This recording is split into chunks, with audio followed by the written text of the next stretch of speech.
Flow state is a state of focus that you can get something that usually you would get done in 5 hours in an hour.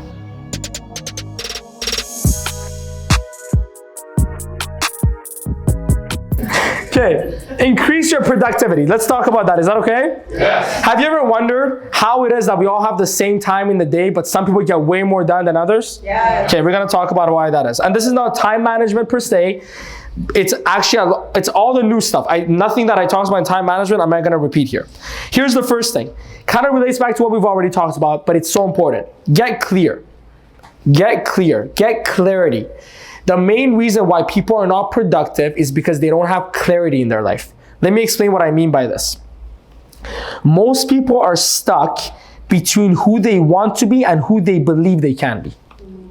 Most people want to make $1 million a year, but they don't believe they can.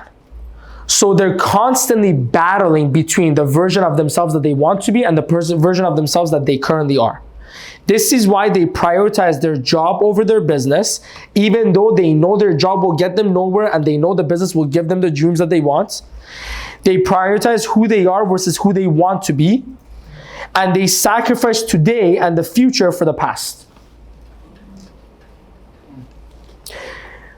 Why? Because the past is guaranteed and known. The future is uncertain and unknown. Why? Because their job is guaranteed and known. Their business is uncertain and unknown, especially when they're new to it. Yes or no? Yes. Okay. This is it. This is not as difficult. It's not as complicated as you think. We're human beings and we're afraid of change. Why are we afraid of change? Because it creates a lot of unknowns. So we rather hold on to what we are, even if it's not a circumstance that we are happy with, even if we're not where we want to be, because it's easier to have the known than to go into the unknown. Yes or no? Okay, why is it that people that believe in heaven are still afraid of death? Isn't heaven supposed to be way better than this? Okay? But because as much as they believe, it still is a big unknown. Life and death are very different, at least in our imagination, because most of us don't go and come back, okay? So we don't know what happens on the other side. So that's why we're afraid of it. It's because of the unknown. But it might actually end up being better than this. It might be worse. Who knows? But we don't know. Is that fair? Yeah. That's where all the fear comes from. And when you want to become a different version of yourself, there is a sense of the unknowingness on the other side. Not just for you, but also the people around you. That's why the majority of the people around you don't support you when you start a new endeavor. It's because they're afraid of what the change that you create might do to your relationship with them. Does that make sense? This is actually, there's many research done about this. This is the whole crab theory. So it's okay. At least now we know why we're afraid. Yes or no? Yeah. But now that you know why you're afraid, is there really a reason to be? No. Because if you're becoming a better version of yourself, then only good things can come on the other end. Yes, things will change. I guarantee you your associations will change. Some of the people that you're friends with right now, you won't be friends with if you truly make a change. Because they're friends with the current you, not the new you. Now, when the new you comes around, they might still like you, they might not. Some of you think, well, Nima, all your friends must like you now. No. Because back then we used to sit around and talk about soccer all day. Now I talk about making $1 million a month. And for some of them, that's uncomfortable, that's boring, that's not something that they're into. Fair? No problem. Some of them change, some of them don't. But the ones that don't might not like the new you. That's a reality, and that scares people. And deep down, you know that's a reality, and that scares you. Yes or no? Yes. But the thing is, you can't help people by drowning with them. Look, you can't guarantee that others around you that you love and care about will change with you. Okay? You can't guarantee that. But here's the thing that you can do. You can give them a chance. How do you give them a chance? By you leading the way and inspiring them to change. And then the ones that want to be inspired by you and change will, and the ones that don't won't. But it's a lot better to swim to the shore and get a life jacket to throw for them and hope that they put it on than to stay there and just drown with them and die anyways. Does that make sense? Yeah. But in order to become more productive, you need to first get clear on where you're going and why you're going there. Okay? Because once you know why and where, it's going to be very easy to prioritize. Okay? So make a decision. I didn't even know Kwang and Stas were going to talk about that because I actually forgot about that conversation that I had with them until they brought it up. But what they did was made a decision. Yes or no? So the only solution to this is to make a decision. Make a decision. You will either believe in a better future and 100% prioritize that, or you continue to live based on the past and keep replaying the same year over and over and over and over again. Once you get fully clear, you can get into flow state much easier. Flow state is a state of focus that you can get something that usually you would get done in 5 hours in an hour. Okay, that's what they call the flow state. When you watch Messi, Cristiano Ronaldo, when you watch the best of the best, the reason they're so good is because they're in a flow state. They're so zoned in the game that everything just flows the way that they want and they're playing by instinct. Whereas other players are in their head, they're kind of getting distracted by the crowd, they're getting distracted by things that happen. Does that make sense? Once you're fully clear on what you want, getting into flow state is much easier. Ronaldo goes on the field, he knows exactly what he wants. 3 goals. Clear. Flow state. Messi goes on the field, he knows exactly what he wants. He wants to win and he wants to make sure he does everything he can. Flow state. Get clear. Here's what else will happen. You won't feel overwhelmed anymore. Anyone here feel overwhelmed? You must. I did, so you must too, okay? Unless we have the greatest personal development group of all time, where none of you feel any of the things, or you're just too lazy. Are you guys all just too lazy to raise your hands? Is that what? Yes. Are you too lazy to even raise your hands even when I say this? Yes. Okay, awesome. Thank you for all the energy. I'm out here screaming at you and giving it. You guys can't even raise your hand. I appreciate it. The more you give, the more you get. It's okay to give a little bit of energy, guys. And you stretch, it's nice. Thank you, Lexi. I appreciate it. But you won't feel overwhelmed anymore. A lot of the reasons you feel overwhelmed is because you feel like you're being pulled by 30 different versions of you. I gotta become a doctor for my Persian parents. I gotta become this for my girlfriend. I gotta become this for my friend. I gotta become this for Nima. And you're being pulled by so many directions that you feel overwhelmed. But if you get fully clear, hey, I'm not gonna do this thing. This is exactly what I'm gonna do. This is why I'm gonna do it. The overwhelmness goes away. Because it's easy to prioritize at that point. This stuff is gonna get me there. This stuff isn't. This stuff I'm not gonna do. This stuff I'm gonna do. It becomes easier to prioritize. It becomes easier to sacrifice. I sacrificed many things to get to where I am. I didn't go to a lot of parties that seemed fun. I didn't go to a lot of, boat days in the summer. I didn't, have that many, relationships or girlfriends or things like that. I didn't, because I didn't want the drama, right? I didn't, get myself involved, but it's true, right? I didn't get myself involved in a lot of distractions that generally young people get themselves distracted by. Yes or no? Yeah. Okay? I didn't watch as many TV series as other people do. I missed a lot of the movies. Did you watch that one? I haven't. I was reading a book, okay? I didn't spend as much time with my family as maybe I wanted to. I sacrificed a lot. But you think it was hard for me? It was the easiest decision. Because I was so clear on where I was going. And I'm like, I'm gonna sacrifice 2 hours of seeing my parents, but I'm gonna get to a level where they'll never have to worry about me again. You wanna help your parents? Get yourself to a point where they never worry about you again. Is that fair? Okay, I'm gonna get myself to a point where I can take my family and friends to a 2-week vacation, pay for everything and not have to worry about it. It's a lot better to sacrifice a couple of hours of watching, a Turkish series together to do that than to watch this. Does that make sense? Okay, and I missed a lot of those series, okay? I'm sure they were great. But does that make sense? Sacrifice was easy because I knew where I was going and why I was going there. I was so clear on it. And change becomes easy because then it becomes a decision. Should I change and get to where I want to get to, or should I not change and stay with the same person that I am today? So then changing became easy, even though it was hard. Make sense? Yeah. Okay. Is this good so far? Is this boring?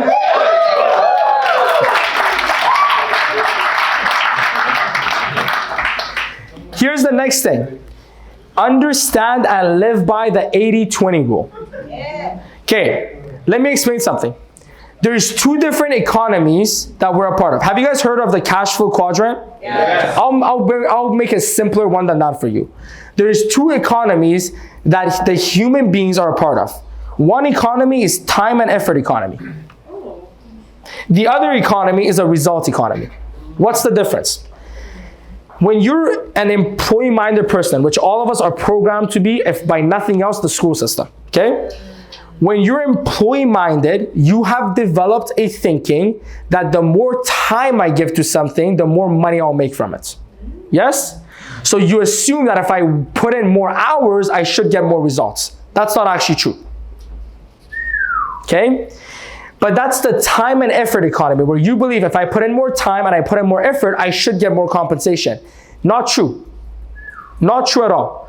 And I can make many examples of how that's not true.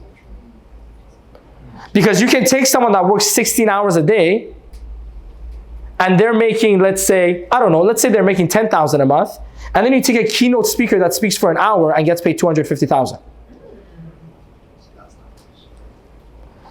What's the difference? Result economy is all about giving value. And they know they will be compensated only for the value that they give. If you're an employee, maybe the only value you're able to give to the company is time at that point. Yes? But if you learn to work smart, you learn to come up with some good solutions, you learn to maybe play a little politics, because that's what it takes in the corporate world, right? Their pyramid, you need politics. Ours, you need hard work and smart work.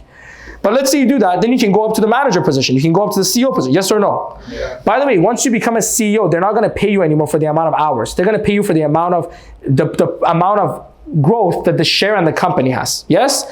So now it's not about you coming to the office and being there for 12 hours. It's about you making 2 or 3 decisions a day. Jeff Bezos, one of the richest men in the world, I think it's between him and Elon Musk most of the time. He said, I have only one thing to do every day, 3 decisions. He's like, I have 3 key decisions to make every day, and that's my job done. That's it. So you have to change your programming. And trust me, I was there too.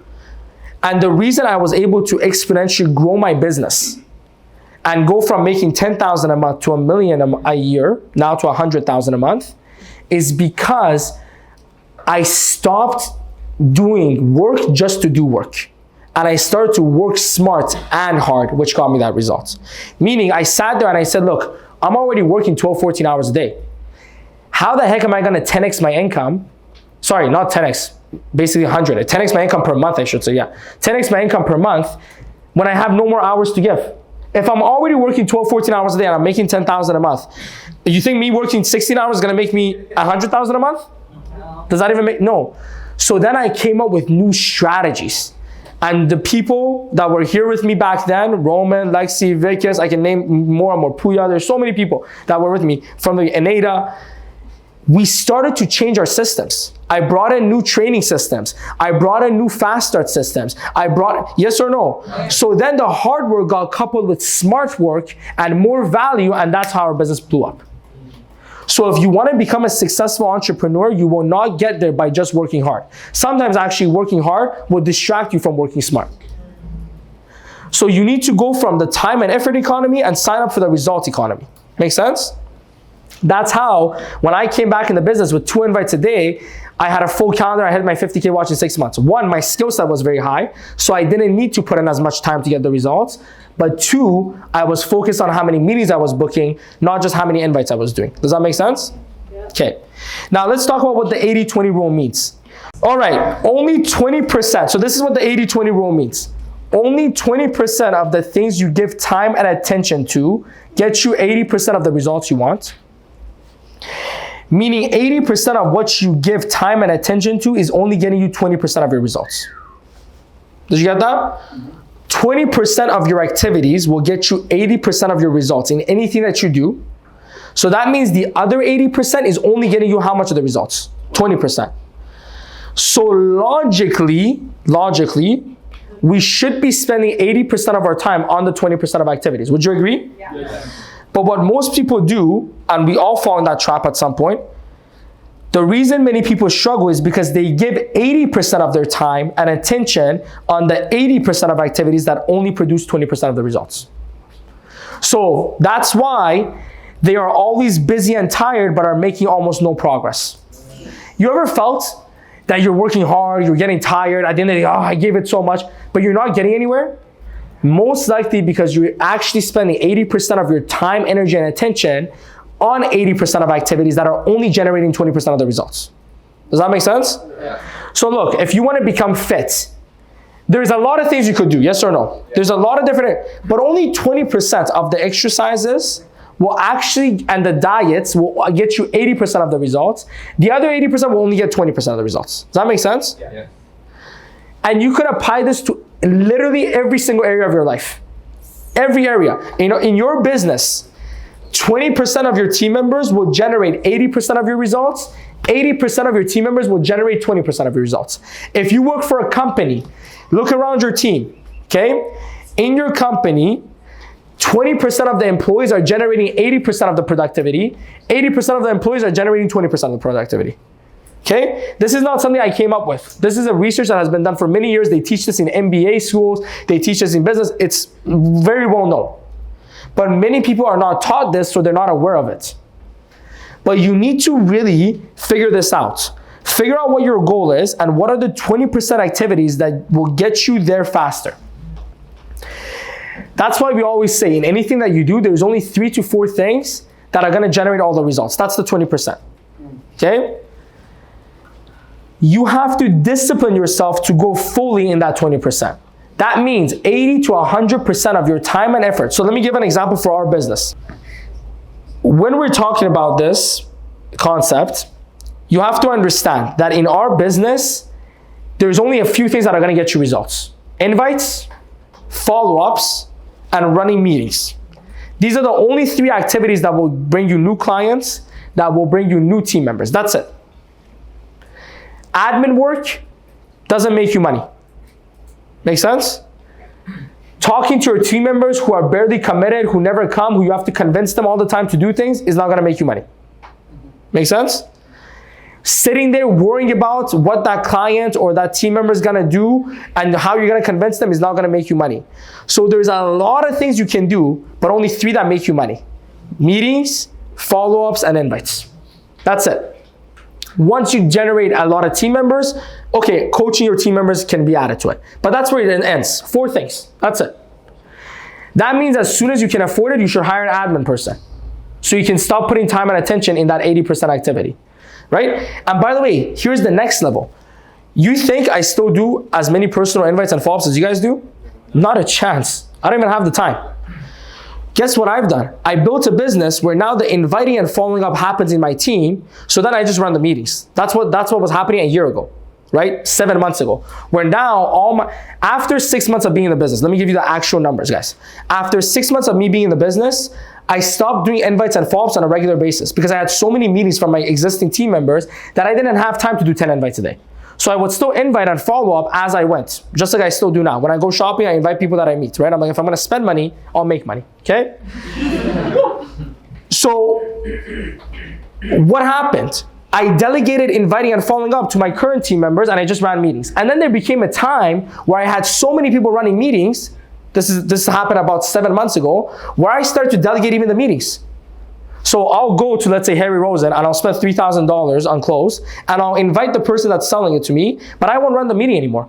I create a group chat with that person and Will Watson, for example, and Will run the meeting. Why? So now I have more time to do the only things that I can do to get our business to $1 million a month. Does that make sense?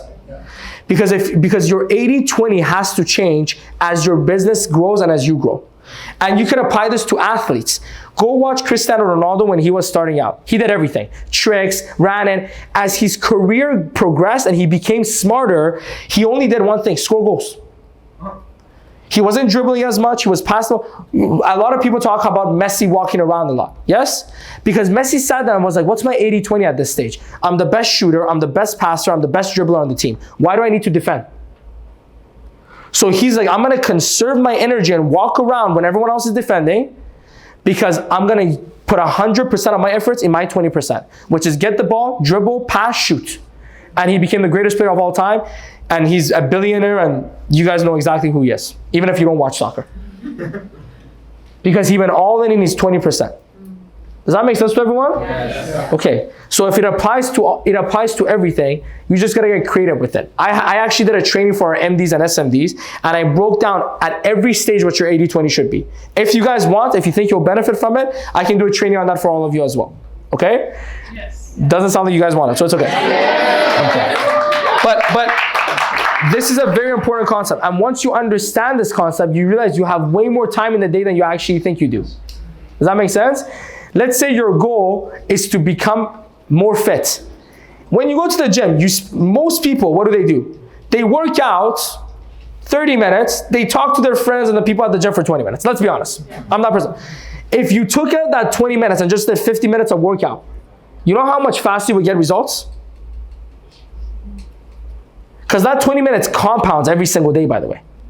So when you apply the 80-20 rule and you look around like, wait, am I wasting my time? I'm on this call with this person talking about the same relationship problems that they've been having for the last 3 years. Is this helping me get richer? Is this helping me get fitter? Should I maybe end these calls a little sooner? And you end that 30-minute call, being a shoulder to cry on in 5 minutes, and you go and spend that 25 minutes doing things to inspire that person to actually change. Make sense? Yeah. So look at where you're wasting time and where you're making the most results, and go all into the places you're making all the results. Procrastination. Would you guys like to hear how you can stop procrastinating? Yes. Okay. And by the way, we all do this on a small scale, on a big scale. Procrastination. Okay. When you procrastinate, what you are doing is putting what you can and need to do now onto your future self. You assume your future self will be able to deal with it and handle it, so that's why you give it to them. That's really what you're doing. When you say, I'm going to do that tomorrow, who's going to do that tomorrow? The future version of you is going to do that tomorrow. And you're hoping, tomorrow I'm not going to have a headache, tomorrow I'm going to feel like it, so tomorrow I'll do it. Yes or no? Yeah. And then how often does tomorrow become the next day? And then, okay. So here's the problem. When you don't get it done and you leave it off, first of all, it takes attention from you. Even though you're not putting time into it anymore, all of you can relate to this. You leave your homework for Sunday. What are you thinking about all Saturday? I gotta do my homework tomorrow. Yeah. What are you thinking about all Sunday? Oh, tonight I gotta go do my homework. So it takes attention from you, even though it's not taking time from you. It creates anxiety and other negative feelings with you. Some of you are sitting here and you need to take your next certification exam and you're not studying. And you're sitting here anxious. You're like, damn, Stas did it. Kwang did it. These guys don't even speak English as good as I do. And they're already doing this. And you feel a little anxious and worried. What if you just studied? Would you still feel anxious? If you studied already, you come here, you're like, man, I've already done my studying. I'm golden. I'm going to pass. I'm going to do my MD speech. So even though it doesn't take time away from you, it takes attention from you. It creates anxiety and other negative feelings for you. It drains your confidence because you trust yourself less. Let me ask you a question. You hire someone and you say, I want you to do this today. At the end of the day, they come back and they go, I'm going to do all those things tomorrow. How much more do you trust them? Honestly. Anyone? 0. Next day, hey, can you do those things? 100% I'll do it. End of the day, listen, this happened. Come on. I'll do it tomorrow. Okay? Sure, that thing that happened was really important. But let's be honest. How much more do you trust them now? Less. By the third day they come to you, you're firing them. Now the problem is you can't fire yourself. Or actually you can by changing. Okay? When you change, that means you fired yourself. You fired your old self. But your confidence gets drained every time you procrastinate. Because not only are you experiencing these negative feelings and your attention is being taken away, but here's the thing that's really happening. You trust yourself less because you're like, if I didn't get it done today, I'm probably not going to get it done tomorrow. Somewhere deep down, you're like, I'm probably not going to get it done tomorrow. I've been there, trust me. That's how I know, okay? And that deep down voice actually makes it so you don't get it done that day. And now you've programmed yourself to be a procrastinator instead of a doer.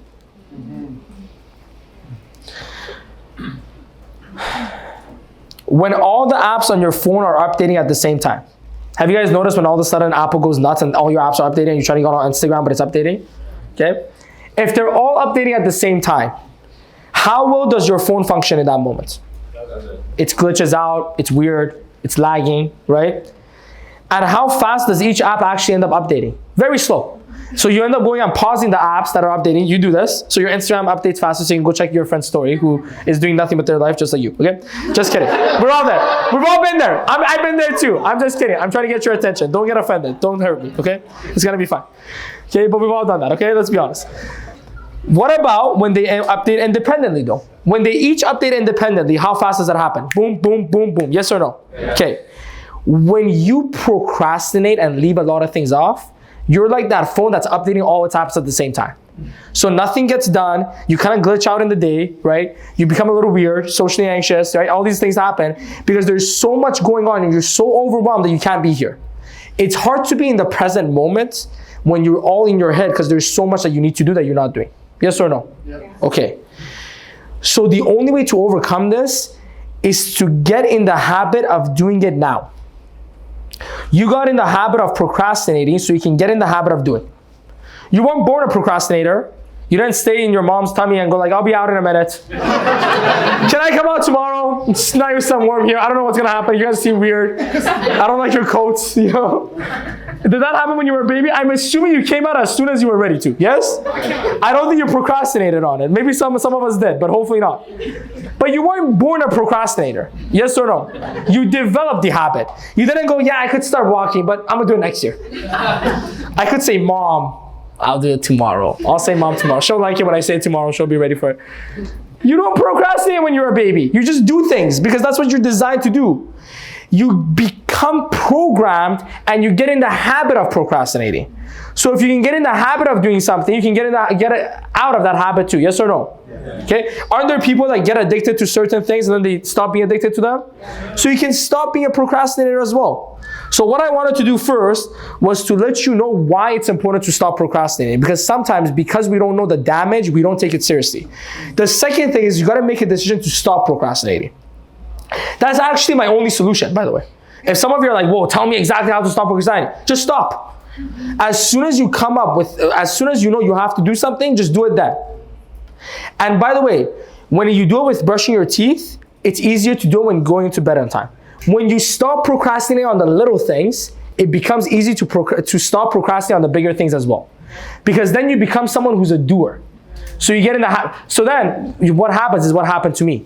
Now I get anxious if I don't do something right away. So if I know I have to do something and I don't do it right away, I start getting a little bit of anxiety because I'm so used to doing things right away. I have formed an identity that I'm a doer and not a procrastinator, that I actually get uncomfortable not doing it right now. Whereas in the past, when I was in school, I would get uncomfortable doing it right then. Does that make sense? So trust me, if I can change, you can change. Look at my GPA, you'll know I was a procrastinator. 1.6 means you procrastinate everything, even showing up to class. Okay, so if I can change, I promise you can change as well, okay?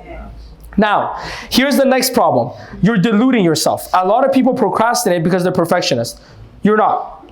I'm being honest. You're not a perfectionist, okay? All you are is afraid of failure. Just like everyone else. Don't feel bad, okay? I know your friends say, oh my gosh, she's such a perfectionist. No, she's just afraid of failure, okay? But let's be honest. That's what it is. Stop calling yourself. If I have heart problems and I pretend like I have another illness, can I fix my heart problems?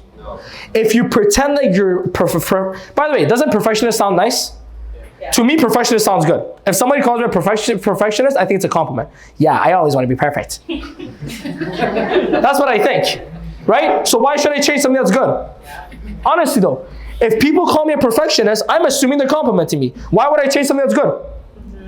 Now, maybe my English is that bad, but honestly, I always thought perfectionist was a good thing. But if somebody says you're afraid of failure, now I'm offended. Oh, I'm afraid of failure. No, I'm not. I'll do it. So you see, when you delude yourself into thinking your problem is not what it actually is, you don't actually fix it. That's why people who keep calling themselves perfectionists stay perfectionists, because it sounds nice. I'm a perfectionist. They even put on their resume, I'm a perfectionist. You know when they say like, what are some of your negative qualities? I work too hard. I just can't stop working. I'm a workaholic and a perfectionist. So, you know, I don't know how to overcome it. It's so bad. The only way to change is to diagnose the right problem. And the right problem, when you're a perfectionist, quote unquote, is that you're afraid of failure. And the reason the reason I know that is because the reason you're trying to get it perfect is so you don't fail at it. Make sense? Okay, now that you know that's the case, you can actually go to work on it. Because the only way to overcome the fear of failure is the same way to overcome any fear. Face it. Does that make sense? Look, I'm gonna guarantee you something right now. My YouTube videos that are being uploaded right now are gonna be nowhere near as good as the YouTube videos that I'm gonna upload 3 months from now. And those are nowhere gonna be as good as the ones I upload 6 months from now. And they're gonna be I know that for a fact. You think my Vegas speech was good? Wait until you see the next year one. It's gonna be phenomenal. But here's the thing. I know that the only way that statement is gonna be true is if I act based on an imperfection version of me so I can get closer to perfection. You know what happens after I upload the YouTube video? Guess who watches that video more than anyone else? Me. I didn't watch it when it wasn't getting uploaded. But when it gets uploaded, I'm like, oh, let me see if this is good. Okay? When I just do the Zoom recording, I don't watch it. Because I'm like, whatever, who cares? No one's going to see this. But when it's on YouTube and everyone's going to see it, I go on there right away. Now, that's forcing me to do what? Face the reality. Oh, here in these areas, I'm talking too fast. In these areas, I'm not pronouncing my word as good. Okay, I find those little things and then I improve. And that's what I've done with everything in my life. I get better by doing, not by being perfect from the beginning. And I assume I'm not gonna be good, so that's what motivates me to get better. Does that make sense? So when I start uploading reels, I know my reels are not gonna be that as good right now as they are gonna be in a few months, but if I keep uploading now, they'll get better later. I will send you guys, if you want, my base shop trainings from 2019. Vikas was there. He was one of the few people there. Vikas, Puyan, right? Ashkan was there, okay? I promise you, those base shop trainings were nowhere near as good as our trainings now. But imagine if back then I'm like, I'm not gonna do it till I'm perfect. I would have never become perfect. I would have never gotten good. So when we're afraid of failure, there's only one way to face it, by facing it. And you know what happens when you fail? Oh, that wasn't that bad. Like Kwang and Stas, they did a great job today, yes? Yeah. Did you guys feel like you did the best that you possibly could? Maybe, maybe not. But you know what a part of them thinks? You know what? Good for me. I went up there and I did this stuff good. This couple of things I could do better. Next time they come, they're gonna be better. Yes or no? Yes. But imagine like Nima, can I just practice my Wednesday speech a few times before I do it? On the Wednesday session, it doesn't work that way. You gotta do it and then get better at it. Make sense? Yes. You have to become strategically ignorant. What does it mean to become strategically ignorant? There was a time before the internet where you had no choice but to be ignorant, because the only way to learn something was to go and pick up the book from the library and read it. Yes or no? Yeah. Okay? So it wasn't easy to come across information. So you were only getting information that mattered to you and to your profession and to your family and friends. Yes or no? Yeah.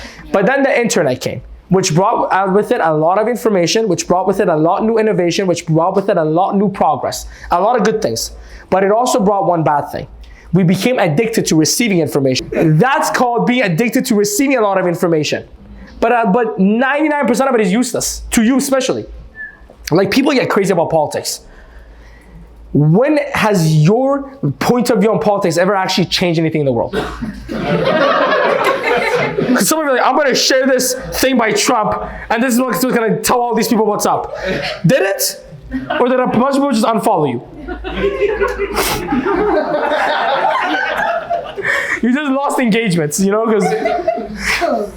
So look, we get involved with all these ridiculous things that we think are important, and people justify it. I need to know what's happening with Trump. Why? First of all, you're not even in the country that he's gonna be the president for. You're in Canada, okay? But even if it was about Justin Trudeau, what are you gonna do about it? Nothing. Here's what you're gonna do about it. You're gonna get mad, you're gonna get frustrated, and you're gonna get demotivated. Because you're like, this country sucks. And are you gonna be more motivated to do things to make this country and your life better? No. But strategic ignorance simply means be strategic about all the things you don't need to know and don't know them. I haven't watched CNN. I don't know when was the last time I watched CNN. I don't even know if I don't even know how to access CNN. I don't even know how you watch CNN nowadays. Fox News, I haven't watched. I don't care. I don't know how many people got stabbed in Syria last week because I don't watch CBS News or whatever the hell it shows that. One time, 4 years ago, it was late night, Netflix wasn't working. So I'm flipping through the chat. So I'm watching the news and all I see is people getting stabbed. In Vancouver, I'm like, people get stabbed here? Like, I didn't even know people can carry knives like that. And after that, you know what I was like? I don't know if I'm gonna go out tomorrow. So then I'm like, that's why I don't watch the news. Because it just makes me anxious for no reason. And I've never been stabbed. I've never seen someone get stabbed, thank God. But after that night, I thought everyone's getting stabbed because that's all I was seeing. So I choose not to watch the news and my life has turned out fine. And they have this thing on the phone, the alert system. So if there's an earthquake happening or something and you need to know, your phone will just go off. It's automatic. So unless the alert system goes off, I feel like I don't need to know about it. So I don't. And I've been fine. But there's a lot of things you're letting your time be occupied by, and you're getting all this information that is distracting you, and worse, making you feel bad, making you feel negative, right? Because you know what sells fear? So a lot of the stuff that you get exposed to is fear. So then, you don't have as much energy and motivation and time to put into other things. Does that make sense? Now, let me go a little bit more into this. When you go on your phone randomly throughout the day, you are being reactive. Okay, if there's only one thing you get out of this productivity training, get this out of it. Schedule when you go on your phone. You need to be on your phone more often. Schedule to be on your phone every 45 minutes. I don't care. But schedule when you go on your phone. And let me tell you why. Is it better to be reactive or proactive as a successful human being? Proactive. When you go on your phone, you're training your brain to be reactive because you don't know what you're going to find on there. If I go on my Explorer page right now, I have no idea what I'm going to find. It might be a video of Messi. It might be a kid dying somewhere. It might be something about this horrible thing happening. Honestly speaking, Instagram becomes R-rated sometimes, so it might be some stuff that, I shouldn't be seeing at 12 p.m. Whatever, okay? You know what I'm talking about if you've seen the weird posts that come up. I don't even know how this is allowed. But anyways. Okay? I don't get it, okay? But if I was a kid and I was watching this stuff, it'd be weird stuff. Anyways, whenever you go on your Explorer, whenever you go on TikTok, some random new video shows up and you have no idea what you're signing up for. That video or that picture might make you feel good. It might make you feel scared. It might make you feel sad. It might make you feel demotivated. Yes or no? Yes. It might be motivating, but it might just be a long-ass video that takes a lot of your time. So when you go on your phone randomly throughout the day, you are training your brain to react to all this different stuff. It's like going to the casino. It's like gambling because you don't know what you're going to get as well. That's why you keep going on it, by the way. Because sometimes you go on there and you feel good. Sometimes you go on there and you feel bad. Yes or no? Yeah. Sometimes you go on there and you're curious to learn more. Sometimes you go on there and you're like, man, I don't know if I ever want to come back here. And that randomness is the exact same randomness that casinos create, which makes you want to keep gambling. Because sometimes you win, a lot of times you lose everything. Yes or no? Yeah. Okay. That's what happens when you just go on your phone. Let me ask you an honest question. Okay? Do you just randomly in the middle of the day turn on the TV series and watch it? Like you're in the middle of like an FC1 and you're just like, oh, I'm going to go watch Succession. Nice. Does that happen to anyone? No. Are you like hanging out with your friends and then you just all of a sudden go on your phone and you're watching like Friends? Oh, it's a good show. Miss it. Wish they were still. And your friends are just talking to you. Does that happen? You do it with TikTok and Instagram though, yes or no? But with Netflix, you go home, you're by yourself or with your loved ones and you take some popcorn and you watch it at that time. Yes or no? Okay. You should do the exact same thing with your social media apps. Don't go on it randomly when you're with your friends, when you're at the gym. And we all do this, and it's a bad habit. I'm actually going to turn off my notifications. Because I'm like, when I want to go reply to Telegram messages, I'll go on Telegram and reply to them. When I want to go, and if it's my business, I'm going to schedule the times to do it. And when I want to go on Instagram, I'll go on Instagram. So here's the thing. Time when you check your phone on social media apps, okay? Schedule different times in the day, and outside of that, stay off.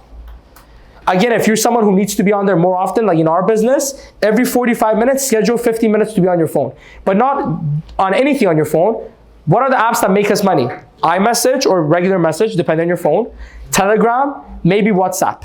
Yes or no? Yes. And if you're doing social media marketing, Instagram. But not watching other people's stories, not going through Explorer page, posting things. By the way, I barely watch stories. I barely like posts. Because I like 3 and then I stop. I have a number. 3 posts I like, 4 posts I like, and then I stop.